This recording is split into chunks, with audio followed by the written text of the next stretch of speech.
Salams and welcome. Thank you for joining me in episode number 346 of the Afrikaans translation of the Holy Quran.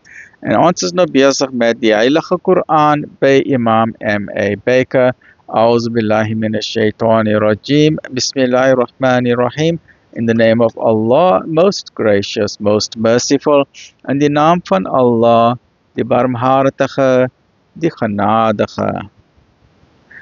Episode 346 hoofstuk 26 die digters Surah 26 Surah Ash-Shu'ara Afdeling 10 van hoofstuk nommer 26 Die geskiedenis van Shu'aib alayhi salam. Die bewoners van die woud het die boodskappers verloon. Toe Shu'aib tot hulle gespreek het, sal julle dan nie teen die kwaad waak nie? Waarlik, ek is 'n getroue boodskapper vir julle.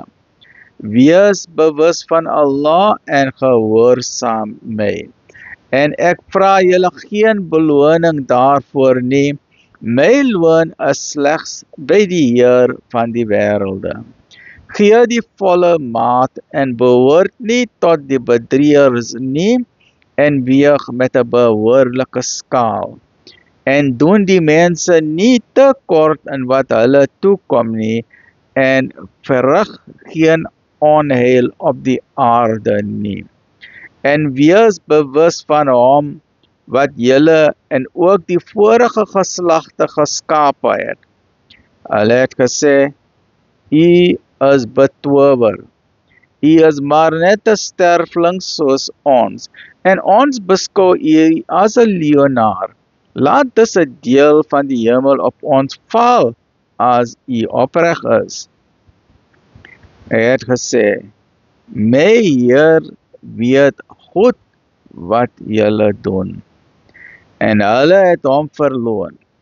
Toe het die straf van die dag van bedekking hulle aangehaal.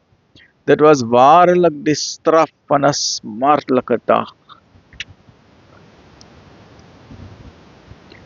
Voorwaar, daarin is 'n teken, maar die meeste van hulle glo nie. En waarlik, U Heer is die magtige, die genadige. 347. Join me in next episode 347 van die Heilige Quran. Lekker bly, alhamdulillah rabbil alamin.